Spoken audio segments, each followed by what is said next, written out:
Okay. At all, and just focus on the attorneys and the law. Perfect. Yeah, thanks for the heads up.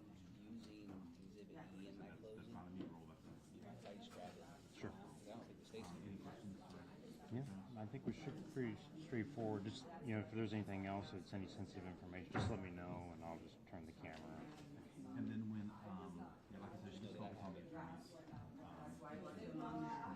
Okay. And then after the final, the state goes first. Mm-hmm. Defense then they will have final rebuttal. I will read instructions, so Perfect. you'll have a few moments after the state finishes their rebuttal to back up. Cool. Unless you really want to hear me 30 pages of instructions. Probably not. Okay. Okay. We have to pass those out, so that will give you time to pack up and Okay. because you guys are very quick about it. So. Yes, we are. Fast. So I guess they want this up here, Okay. and then the other mic will just kind of pick up. If I could, would it fit up here better? Because in case I don't knock it or something. Yeah. Let's see. Actually.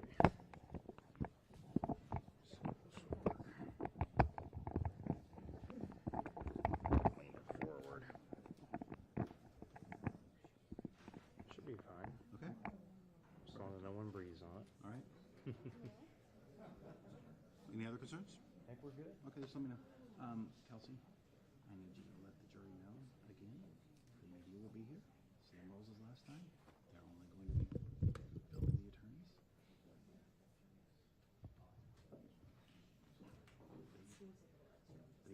They used the smaller one last time, which I much preferred, but okay. So just let them know and that they will pack up after close, and that they will not be shown or identified in any way. And that I anticipate beginning around 8:45, and it will take around 2 hours. So bathrooms down.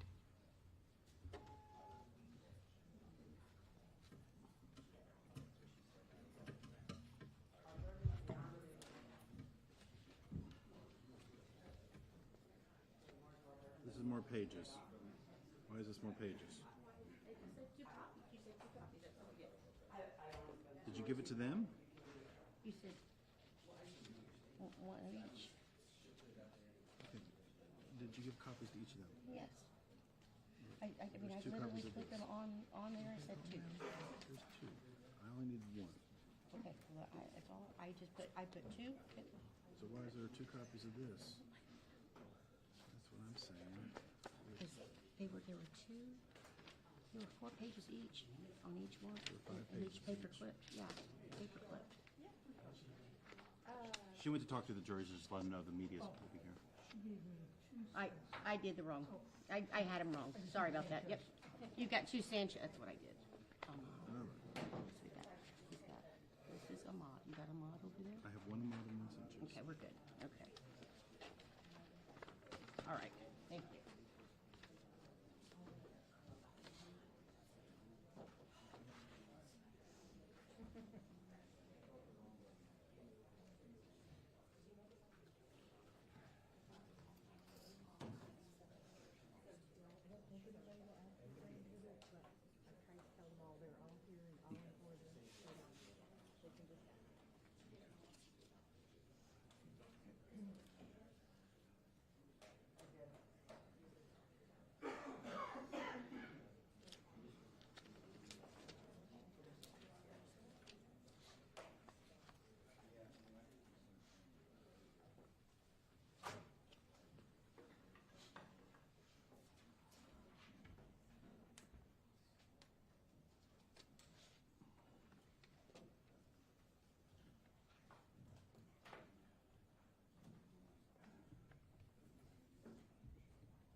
Judge, may I approach really quickly?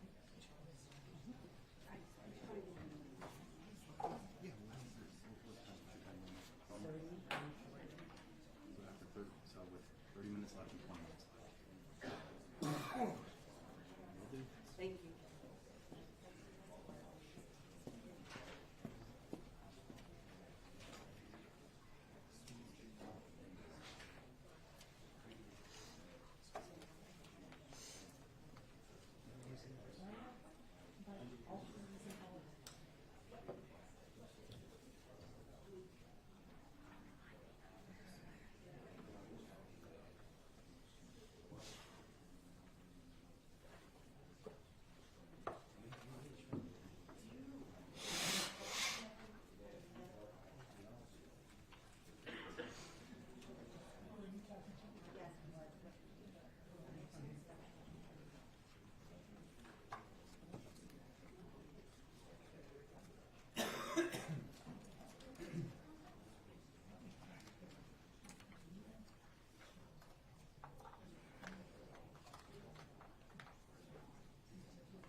Defense, I'll give you a 15-minute warning unless you want another one. A different warning. Can you want 5 each for each of our hands? Well, we're gonna each probably be up there for half and half for our hour. Okay. If you can let me know at 25 in, So 5-minute warning. 5 minute 5 minute warning, warning. that would be great. Okay, we can do that.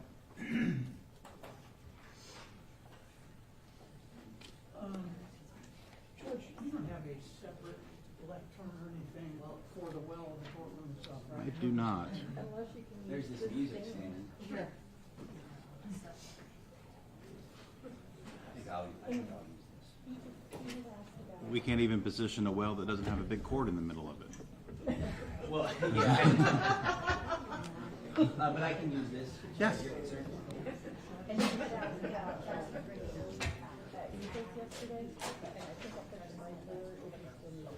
I don't see them, See them. but They took them. They took my other side. I moved them. Maybe I put them by the witness stand. Oh, they're right here. Oh, there they are. I'm gonna preset up at least on this.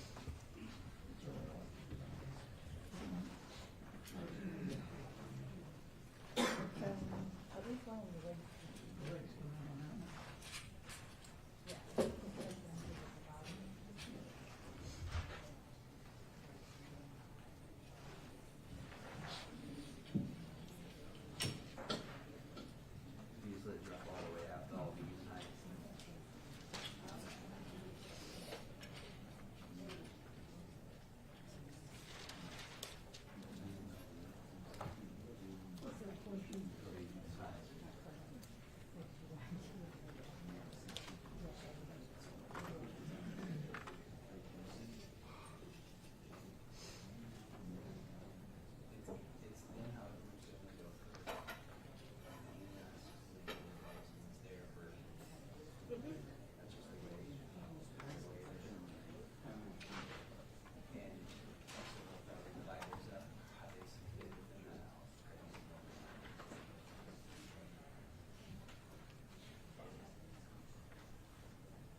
come back, they'll take the 45 sharp Mhm. from the restroom, will that be before the jury's brought in? Yeah. Okay.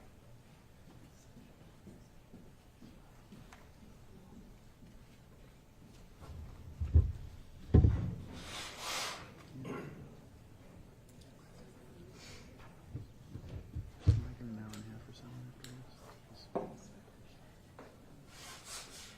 'Cause I need to swear you in too.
Oh, you need to be talking to the karma complex about that.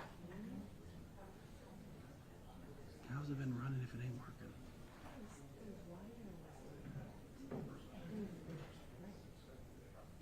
You're gonna give me the difference between the last November's bill and this bill.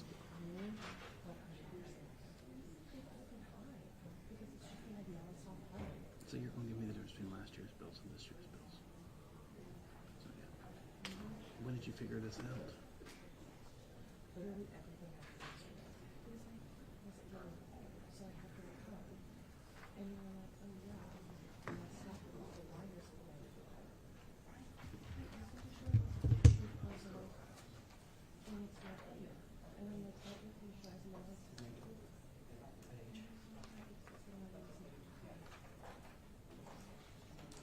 Which means it probably has a cracked compressor now.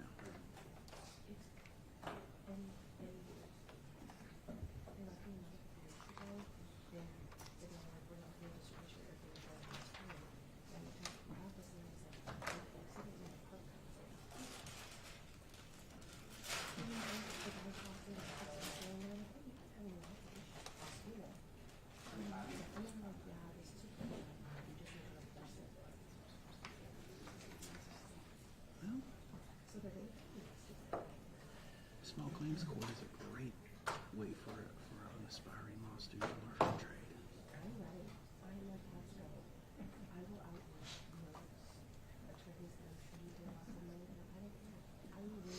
They'll spend more than the time it takes to get this case to trial. Okay.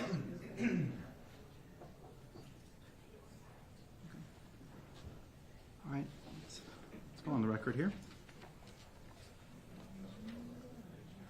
State 45, State of Indiana versus Stephen Sanchez and Adam Ahmad, 492-92304 F50104443 and 010447. Good morning, everyone. Here for final day of this trial. And it's by counsel, State of Indiana. Councilman Riley, State of Indiana by Cicchini, Skelton, and Gallo. So here for the final day of trial, all that remains is closing arguments and deliberations. The parties have been circulated the verdict forms. Do either party have an objection to the verdict forms as submitted? No, Judge. Okay, show the verdict forms accepted by the parties. So everyone has noticed the media is here. The media has been reminded that pursuant to Indiana law, things on that screen are not to be shown to the public, so therefore they are not to exhibit anything on that television screen that may be shown during closing arguments, but to keep their camera to the court and to the attorneys as they make their arguments. All parties, I believe, have already been told that all the exhibits are up there if you need them. Anything else we need to address before we bring this jury in? Not from the state judge, thank you. Not from the defense judge. Okay, let's get the jury.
All rise.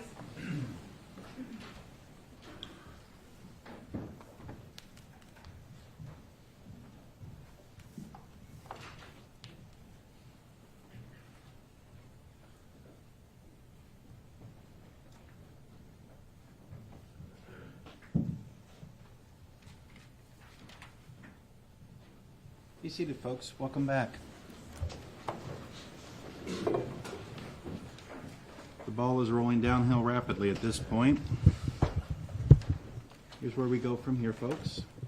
We're going to have closing arguments. The state will give a closing argument, followed by the defense. The state, having the burden of persuasion and the burden of proof in this case, will then have the opportunity to give final remarks based on what the defense says.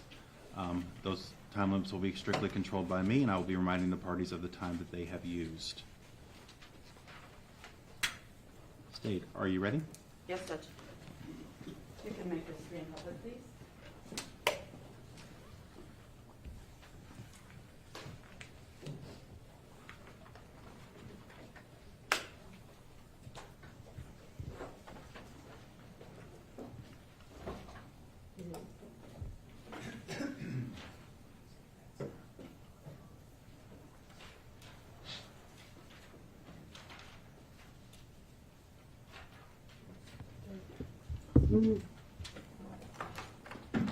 Sorry for that technical difficulty, ladies and gentlemen.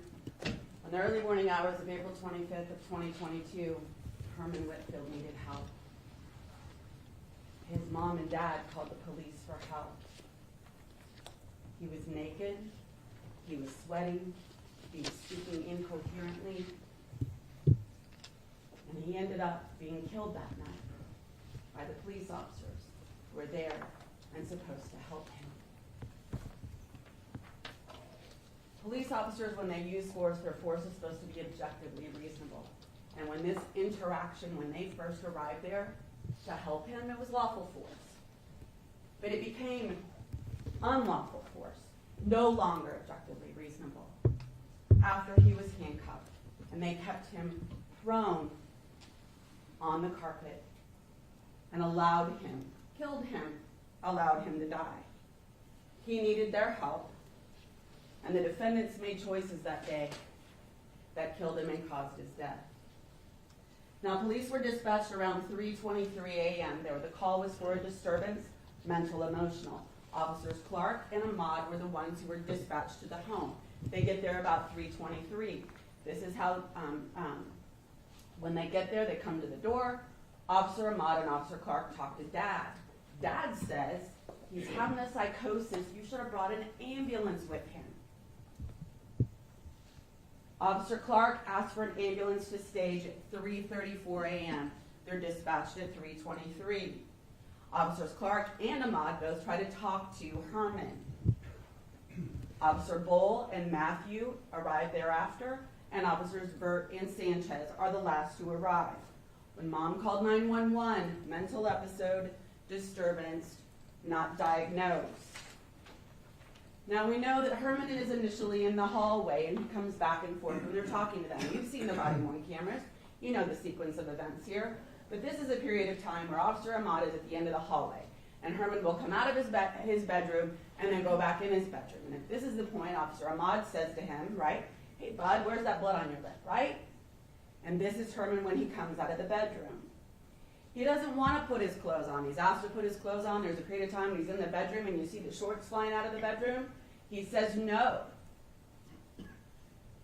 Most of the time, his answers to their questions when he makes them don't make sense. They don't make sense with what they're saying. But put your clothes on, no, and throwing them out, that makes sense. And oftentimes he was not speaking or answering the questions, especially when he was in the bedroom. Here's his bedroom. Here's that bleach. It was unopened. You'll recall Officer Clark made a comment about it. Police, after this encounter, after what happens to him in the dining room and the living room, police go to his room after the medics are there to see if there's anything in his room. And they look in the trash can and they find these 3 empty gummy wrappers in the trash can. One of them is labeled Delta 9 THC, no controlled substance. The other one is labeled Delta 9, and this one I think is buried. The first one was Kush. Again, no controlled substance. The last one, the high exotic, the one you see in this photograph with an X, it had THC and CBD in it. We know that Herman tested positive for marijuana at the time of his death. At the time of autopsy, it was in his blood, and it was 12.1 nanograms per milliliter. This was found for the medic. That was the purpose that Officer Vert and Officer Clark went to the bedroom. But what did Medic Nisley tell you about the THC? It didn't matter to her. It didn't have any effect for her. There was no treatment to give him. The THC didn't matter in her treatment in trying to save his life. Herman's sitting on the bed, and Officer Ahmad is at the end of the hallway. This is from his body-worn camera. He's sitting on the bed, and he's not responding to him. But he's sitting on his bed, and you can see he's got his hands here on his knees. You can see his chest. You can see that he's breathing. You can see that he's okay. He's not handcuffed now. He hasn't been tased. He's fine. Now, Officer Ahmad, if you'll recall, when he testified, told you that at this moment, he's concerned about Herman because he's quiet, because there's been a change in behavior. He's quiet here, and he's concerned. Now, Herman makes the decision to leave the bedroom, and he runs towards the kitchen. And he runs past Officer Ahmad, the other officers in the hallway. If you'll recall, some officers go into the living room. Officer Ahmad and I believe Officer Matthew, at least Officer Ahmad, follows him into the kitchen. And Mom and Dad end up in the kitchen as well. There's pots and pans clanging. It's difficult to see because the kitchen is dark. Ahmad yells at Herman to put it down. Herman yells water when he's in the kitchen. And at this point, Herman runs out of the kitchen into the dining room because he's trying to get away from Officer Ahmad. Not hurt Officer Ahmad, not attack Officer Ahmad, not yell at Officer Ahmad. He's trying to get away from him. So he runs into the dining room. Now he doesn't know that Officer Vert and Officer Sanchez are in the living room waiting until he sees them when he gets into the dining room, and he makes it around that table. And this is when Officer Sanchez makes the decision to tase him. Herman's trying to get away from Ahmad. He runs into the dining room, sees the officers, goes around the table, and Officer Sanchez decides to tase him. Officer Vert is behind him. This is Officer Sanchez, the way he looked that night when these crimes occurred. You can see the taser on his gun belt. It's the yellow tool that's on his gun belt. You know he deployed the taser. There were 2 5-second cycles because you saw those records. You can see from this photo the position of his body-worn camera to give you that perspective you know when you watch them. Now, this is from Officer Ahmad's camera at approximately 14 minutes and 14 seconds into it. Herman again is running into the dining room to get away from Officer Ahmad. Officer Sanchez tases him. You hear the clack, clack, clack, but you know from the autopsy photos, that one of the probes ends up into Herman. There's 2 probes. The other probe ends up on the dining room table. Keeping in mind that Herman has taken the tablecloth off. You know that the taser at least made some brief contact, both from their expert's testimony, very brief, but also from the fact that it stopped Herman. It stopped him, and he went down to the floor. It didn't serve the purpose it was supposed to, in other words, immobilizing him for 5 seconds, but it did stop him, and one of the probes remained in his body. And he screamed, "Fire, fire." Now this is when Herman actually goes down from the taser. This is from Officer Vert's camera, 5 minutes and 44 seconds. He goes down from the taser and he's sitting on his butt in the dining room, and this is when he grabs behind him, grabs that tablecloth, and pulls it over him, wrapping it around him. This is Officer Ahmad that night. You can see where his body-worn camera is and what he looked like when he was in the home.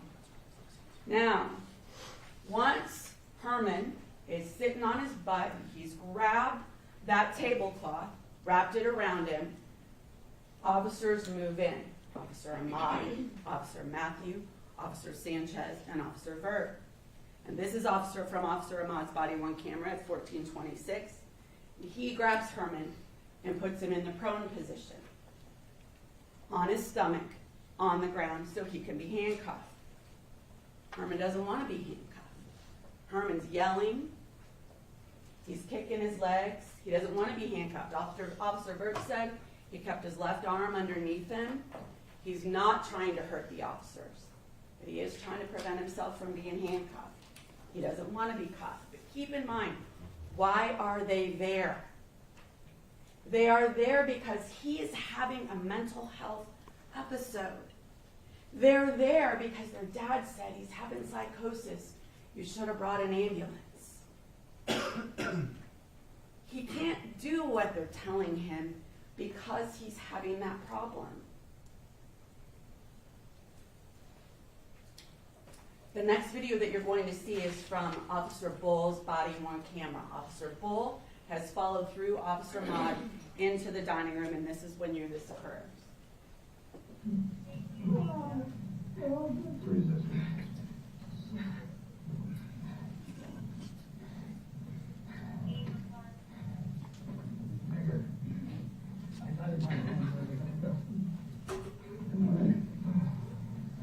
You got too much.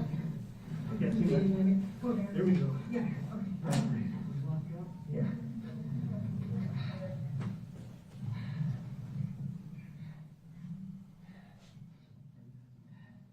You hear Officer Bull say resistor. You hear Officer Bull say resistor on the radio, and that's at 3:46:55, just like on that computer dispatch that you saw. Now, you then hear, I believe it's Officer Ahmad says locked up, and somebody says yes. That is when the handcuffs are on. And then you hear like a little chirp or a little bell, and that's Officer Clark keying up or getting on her radio to say, bring in the medics. And that occurs at 3:47:11. It's about 17, 20 seconds in there. Now, at this point, this is from also from Officer Burt's body-worn camera at 7 minutes and 53 seconds. At this point, Herman has been handcuffed, prone and on the ground for about 30 seconds. Officer Sanchez has his right hand on the left side and torso of Herman when he's down, prone on the ground, and Officer Ahmad has his left hand, left forearm on his torso over his shoulder area. He's got that on the whole back area and his right hand. He's holding him down in 2 different places, and Officer Sanchez has him in 1 place. It was their choice to have him down on the ground and handcuff him. But it was their choice to keep him there. And it is that choice, that touching, that force that is the crime. It is their actions that killed him that day. Let's talk about how Herman died. The cause of death, by the only forensic pathologist who has testified for you, is cardiopulmonary arrest in the setting of law enforcement subdual, prone restraint, and conducted electrical weapon. Let's talk about the other injuries that we saw on Herman's body. He had a bruise on her right wrist and a bruise on his right forearm. You know that because Dr. O'Neill, right, got under the skin and made sure that there was bleeding under the skin, and that's how you know that there was bruising and contusions there. There was a scrape on the right side of his chest, 2 scrapes on his left legs. He had a hemorrhage in his neck. Hemorrhage is bleeding. He also had bruising on his left wrist and his left ankle. Now here you see the probe on Herman's abdomen. Now, Dr. O'Neill told you, Herman did not die from electrocution. Herman did not die from electric shock from the taser. Dr. O'Neill told you the contributing factor from the taser was not the electric shock, but the agitation. The agitation and adrenaline that comes from being tased, having that scare, right? The adrenaline, the extra need to get in oxygen and get rid of the carbon dioxide. It's the agitation, not the electricity. Nothing to do with it. Now, his heart and lungs gave out because of that, because his body became overwhelmed by the agitation from the taser, by where he was, by his state before the police even got there, and during his interaction with him. Dr. Steinberg also agreed that it was not the electricity from the taser that killed him, right? It's the agitation, it's that fight or flight. And Dr. Steinberg said he would have been scared out of his wits when that taser happened. Now, Dr. Smock would tell you he was so high on THC from that bad trip he was having that he wouldn't have felt any pain from that taser. But you know that he did by his reaction in the body-worn camera and going down. He did feel that pain. The testimony about electrocution from the taser is non-existent here. The taser and why it contributed from Dr. O'Neill is because of that agitation. Now, Herman also had an abrasion that you can see here on his left forehead. How does that happen to Herman? It happens when Officer Sanchez has his hand on his neck and his head, and he's spaced down in that carpet. That's how that abrasion gets on his left forehead, and that helps you inform your decision about the force that is used. Cause of death, cardiopulmonary arrest in the setting of law enforcement subdual, prone restraint, and conducted electrical weapon. Now, we've talked about the conducted electrical weapon, right? That's the name for the taser, the proper name for the taser. Now, his cardiopulmonary means his heart and his lungs stopped. They failed. And that is how he died. Now, why did they fail? Dr. O'Neill told you the heart stops for one of 2 reasons, right? The adrenaline overwhelms him, and it leads to a regular heartbeat. Or he's so worked up with adrenaline, right? Agitated states. His cells are using up the fuel. He can't breathe out the carbon dioxide. He's so worked up, right? Then he can't get rid of the carbon dioxide, and it starts accumulating acid, lactic acid, and he can't get rid of it. And the acid then affects his heart, affects his ability to breathe, affects how his lungs function. He would breathe harder, breathe faster. He can't get rid of the CO2. And if you can't get rid of the CO2, you can't get rid of the carbon dioxide, then it causes an electrical issue for your heart. And it's going to stop and give you asystole. We know when the medics are finally able to put a monitor on him, he's in asystole. Now, let's talk about the prone position. Let's talk about why the prone position and what these officers did in keeping him in the prone position caused his death. His size and his abdomen are a factor in how he died. He is a 6'3", 389.5-pound man. And you can see in this photo, now keep in mind in this photo, there's a block underneath his chest so that he's raised up a little bit. There was no block. And he's got his hands behind his back, and he's got the officer's forearm, hand, other hand, and another hand pushing on his chest, keeping him down into the ground. And with a belly that large, it comes up into the diaphragm. And when it comes up into the diaphragm, it affects your ability for the rib cage to expand, and you cannot breathe. You can't get air in, and you can't get the CO2 out, which causes the acid buildup and causes his heart and lungs to fail. He can't get oxygen. He can't get the CO2 out. He's going into metabolic acidosis, and it kills him. There is the impact that he has in the struggle with others. You can tell from the body-worn camera, those officers are breathing heavy. You can hear them all panting, breathing heavy. Imagine what it had to be like for Herman, but he couldn't get a breath. Remember when Dr. O'Neill told you, normally when you're on your stomach, right, you have the ability to put your hands down and help give you some room so you can breathe? His hands were behind his back. He had no room. He couldn't breathe out, and he couldn't get it in. The prone restraint does not allow the diaphragm, the chest, or the ribs to expand. He couldn't get in air, and he couldn't get rid of the carbon dioxide, and that is what killed him.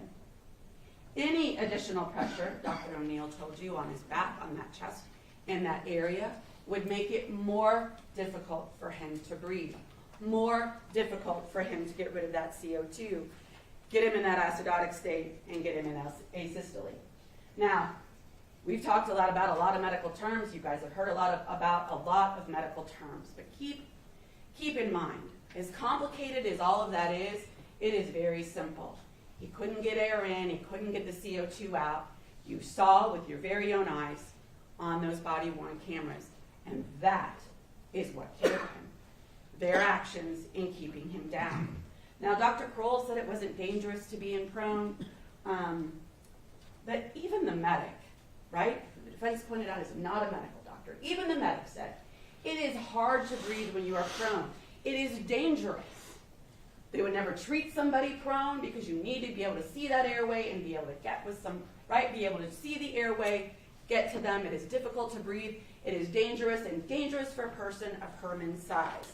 Even the medic, who's not a doctor, knew that information. Now, there was testimony about whether or not there should have been testing for a genetic defect in Herman. Both Dr. O'Neill explained to you why that genetic testing wasn't necessary.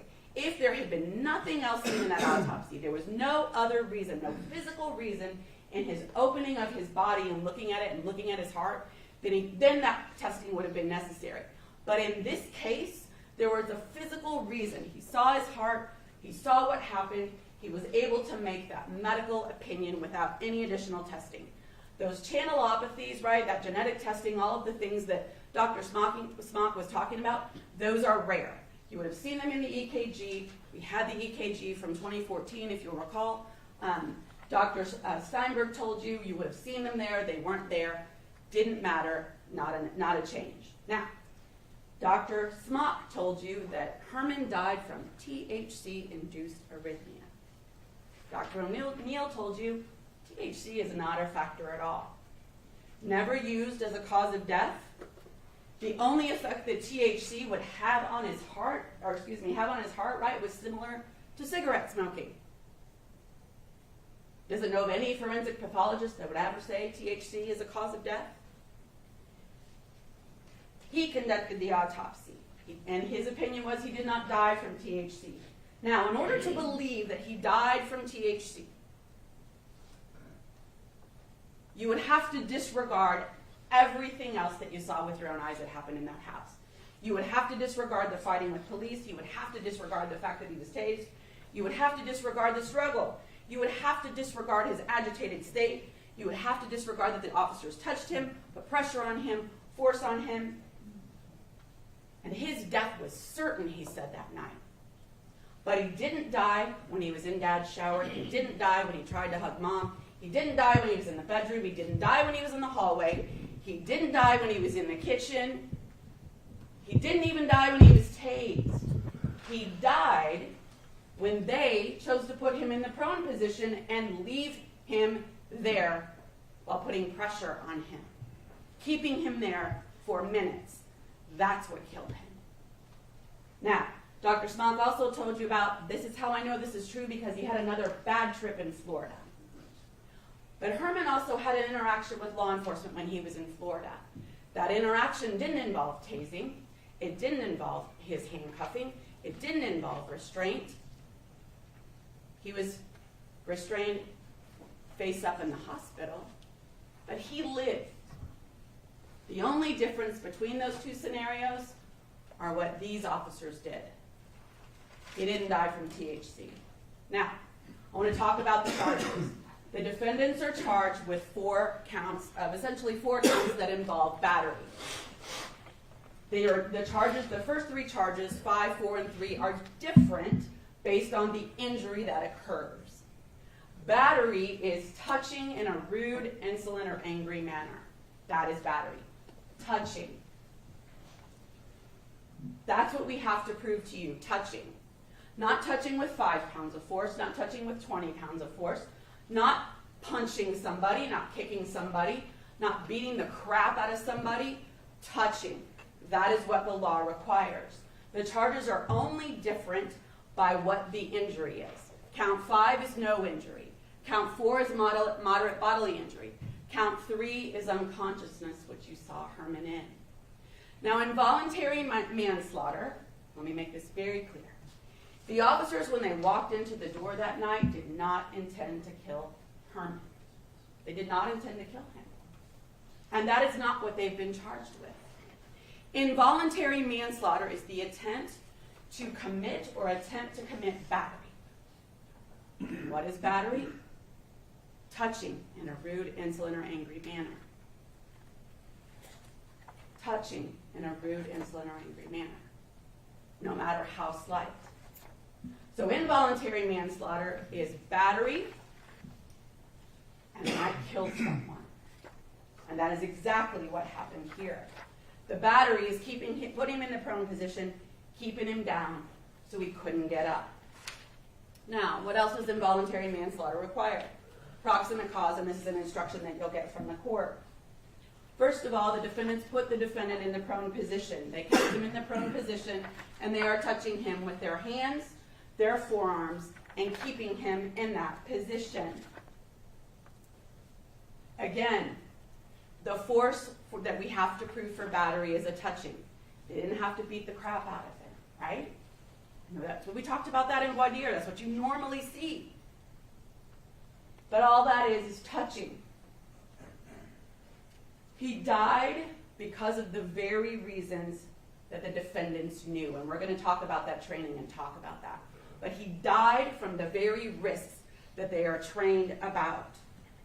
And his death was foreseeable because of those reasons. The training they received in their general orders, their policy, and the training they received in applying those general orders in their training.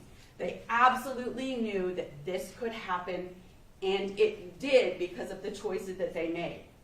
Now, his heart was enlarged. He had taken THC. They didn't have to know that in advance to be guilty of this and for it to be the proximate cause. Why? Their training takes in that into account. The training takes into account they might not know what's in a victim's mind. They're trained to observe behaviors. And every behavior they were trained to observe told them everything they needed to do to make the correct choice. And they chose to keep him down, which was unreasonable, not lawful force, and it was absolutely foreseeable that he was going to die based on the fact they kept him down because of their training. Now let's talk about how you evaluate their force. Evaluating their force, you'll get this instruction on objective reasonableness. I want to talk about the very end of this instruction, the whole split-second judgment. You can completely disregard that from this instruction. And this is why. You know, once they have him in cuffs and they keep him down for 1 minute and 37 seconds. And then they have that conversation about whether or not to roll him. And then they keep him down longer. This wasn't split second. It was a decision that was made and maintained for 3 minutes. This is not split second. It was a deliberate and conscious choice by both Officer Ahmad and Officer Sanchez. Objective reasonableness does not mean coming up with a cause, right, or a rationalization for committing a crime. It does not mean I did this for this reason, therefore it's objective. Whatever reason I come up with doesn't make it objective. You have to evaluate what they did. And what they did was not objective by their training or any other standard. They chose, in fact, to ignore their training and keep him down. This is the General Order 1.3 is their use of force. This is their training. This what informs them on whether or not their force is reasonable. Not a single one of those factors, not a single one, justifies the force that they used in keeping him in the prone position. Their hands on him, they're touching him, there's force, however slight, and not a single one of them justifies the force in that time. Not for any of those 3 minutes. Both the training they received from the use of force and from how to handle prisoners in the prone position, both of those, right, we learned they have to read them in conjunction. They can't just say this one says this and something else says this. All of their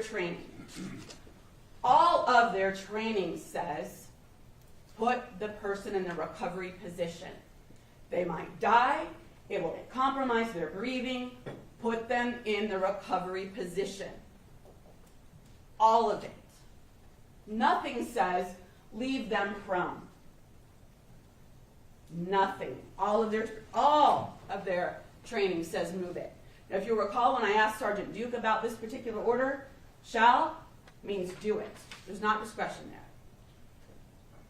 Now let's talk about 8.1. This is how you know that they know that the risk of what happened here was foreseeable. That they should have known it was going to happen. 30-minute warning. Thank you. There is risk of serious injury or death. Officers should avoid leaving any prisoner on their chest or stomach for any period of time longer than is absolutely necessary, regardless of the restraint used. Regardless of the restraint used. They should also be moved on their side, allowing less interference with normal breathing as soon as possible. Avoid leaving on chest or stomach. Move them as soon as possible. This is their standard. This is general practice for police officers across the nation. This isn't out of the norm. This is the norm. Move them. Do not leave them on their chest. But the officers are given more. They're given more training. They're told, if you see these signs, there is an increased risk that it will interfere with breathing. All of the officers and these two defendants acknowledged that Hermit was exhibiting bizarre, aggressive, violent behavior, that he was shouting and screaming at especially at inanimate objects. They had violence towards objects, especially glass. There was profuse sweating. All of them. They don't have to know the reason for the agitation. Again, they don't know what happened before they got there. That's why they're trained on the behaviors. And they saw the behaviors. This was Herman on April 25th of 2022. And they still left him in a prone position. Obese subjects are more at risk for positional asphyxia, but death can result from anyone being improperly restrained. And in this instance, improperly restrained doesn't mean they handcuffed him improperly. Improperly restrained means that he was being kept down in the prone position, and it was not objectively reasonable. It wasn't lawful at that point. Because death can result. And it did. The defendants are also guilty of count 2, which is reckless homicide. Reckless homicide. And when I refer to one defendant or the counts, both defendants are charged with exactly the same thing, although you must consider the evidence separately for each defendant. It's not an all or nothing, right? Each defendant and each count deserves your separate consideration. They put him in the prone position. They kept him there when it was no longer lawful. You're going to receive the instruction about what it means to recklessly kill another human being. There has to be a substantial deviation from the acceptable standards of conduct. And what informs you about what the acceptable standards of conduct are? Their training and your common sense. Their training and your common sense. He was sweating, he had bizarre behavior, aggressive behavior, he was shouting, he was obese, all of which increased his risk of death, and they both knew it. They're well-trained officers. You heard from somebody from their training academy, you heard from both of them about their training. They are well-trained officers. They are well aware of what could happen to him. And they made a different choice. Their words and their actions, words and actions tell you somebody's intent. When Officer Matthews said, leave him on his stomach or should we turn him? Officer Ahmad, and you heard it on his body-worn camera, said, I don't know. I don't want him to get up. And Officer Sanchez shook his head. No, I don't want him to get up. That's a minute and 37 seconds after this has happened. Both of them told you what their intent was. Their intent was for him to remain down. Both the 1.3 and 8.1, their general orders, their training, tell you the standard, right? They're not to restrain subjects under control in a manner that restricts their ability to breathe. He was kept in prone and it restricts his ability to breathe. The signs, all of the signs that they saw in him increased their risk of death, and keeping him down killed him. Ian Adams told you, right, once the cuffs are on, he is no longer an immediate threat. They need to roll him, and they need to do so immediately. That is the general practice, the standard, and all of the training. Herman is the one who is in danger at this point. Not Officer Ahmad and not Officer Sanchez. Herman is in danger because he cannot protect himself. He cannot help himself breathe. The defendants have the duty to make sure that he is okay. And they chose to keep him down. Let's talk about Officer Sanchez and what he told you. Ahmad told him to stay on his head, and Officer Sanchez said that he had his hand on his head to make sure his head was to the side. You can clearly see his hand is on his head and his neck. He takes it off, and then he puts it back on again when he's down on the carpet, and they're still in the process of getting his cuff. Because they're essentially across from each other, you can see Officer Sanchez better in Officer Ahmad's body-worn camera video. Officer Sanchez says he wasn't using any pressure. This is Officer Sanchez with his left hand on the wall, keeping himself up. And this is the other side of that, when Officer Sanchez has his hand on Herman's torso and body. He is cuffed, he is prone, and he is no longer a threat. After 1 minute and 37 seconds, he is still prone. Now keep in mind, when those cuffs are on, are we locked? Yes, they called for medics. The officers would like you to believe, or at least Damon Young would like you to believe, that it's safe for medics, but not safe for them. Safe for medics who are unarmed and are need to come in contact with him, touch him, check him, but not safe for them. That makes no sense, right? If it's safe for medics, it's safe for them. He needs to be off his stomach, and he needs to be rolled. They should not have kept him down, and that's what they did. He's not a threat.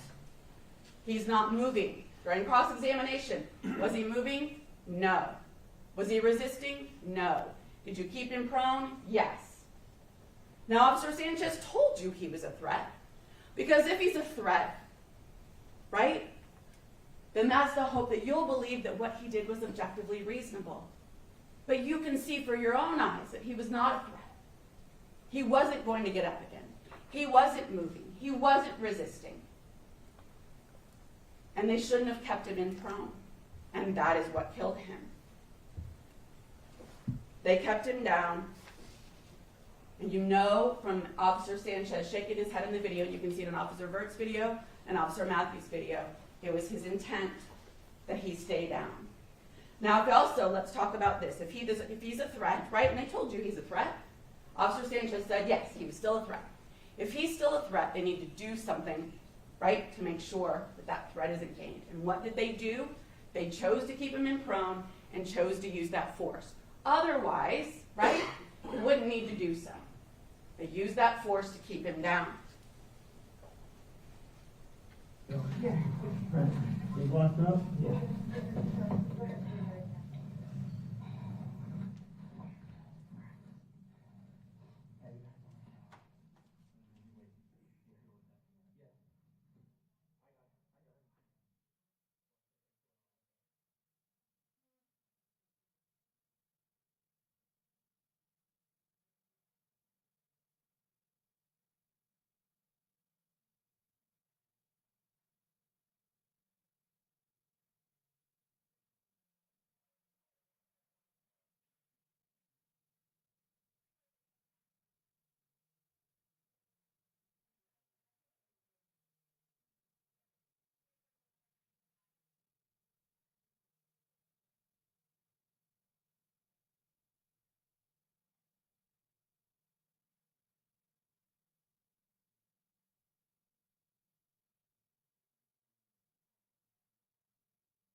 That's Officer Sanchez's body-worn camera at 1 minute and 37 seconds. They had him cuffed.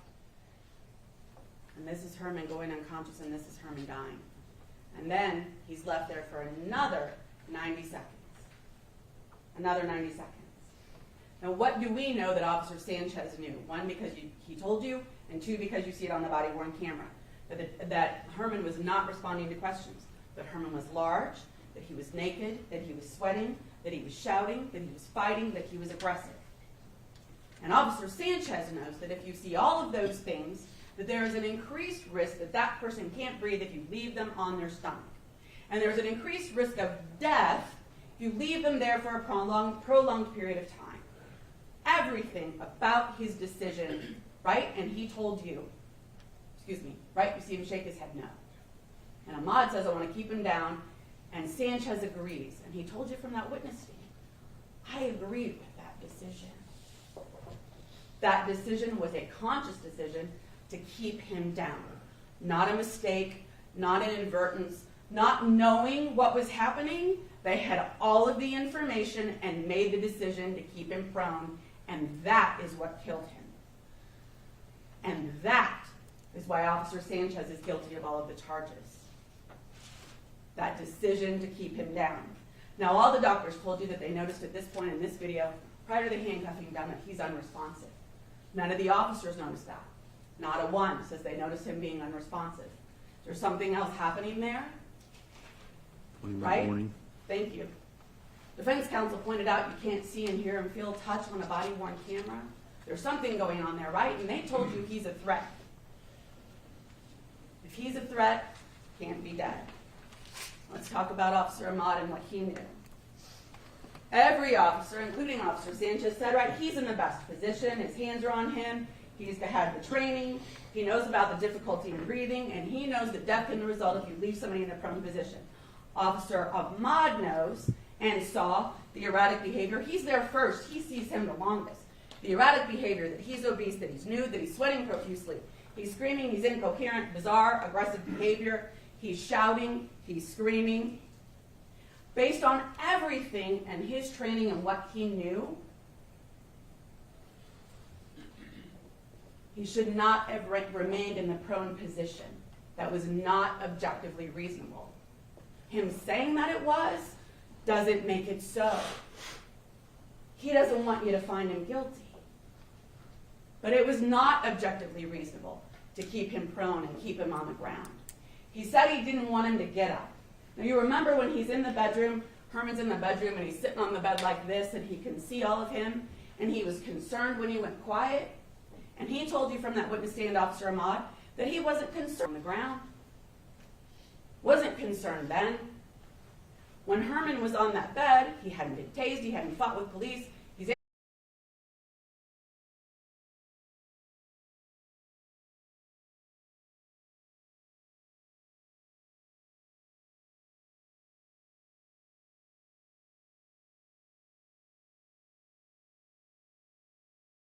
$20 for a ticket, which isn't bad at all. What's a normal movie theater now? 15, 20? If you do like a Dolby, it's gonna be like it's gonna be in the same price range. But seriously, like when you go sign up as a member, I gotcha. You get $2 or $3 off every ticket, right off the bat. It's worth it, totally. It doesn't cost you anything. Sounds good. Free. You can't beat that then, because then you're paying the same price as going to the normal theaters Right. to see an even better film and a better experience. We got 6 minutes. That's fine. Yeah, if it was, unfortunately at the moment though, it's pretty difficult to get, like there's not a bunch of good movies coming out. What was Carla telling us? Nosferatu, I think, is the next kind of. That's the next big one. What is it? That I want to see. Nosferatu, the Dracula, basically. It's a retelling of the original movie that came out in the 30s or whatever. Bill Skarsgård is in it. The guy who played Pennywise. He plays the vampire. Oh. Yeah, it's getting like stellar reviews. What movie did Carla tell us that was insane to get tickets to? Wicked? No, it was what came out same week. Oh, Oppenheimer. Oh yeah, that in IMAX was spectacular. I didn't get to see it. Yeah, it's you have to be in the environment to like have that movie make sense and be good. In IMAX, it was I mean, I was just gobsmacked at how amazing it was. Watched it at home. I said, I don't get the hype behind this. Yeah. But that makes sense. Though. Yeah. I didn't have that. I hadn't had the same experience. I mean, when you like are watching this movie, and you basically, pardon my French, you see Cillian Murphy like butt ass naked on that IMAX screen, and then like the next scene, it's like there's an explosion. You're just like, I don't know what just happened, but that's. You're like, whoa.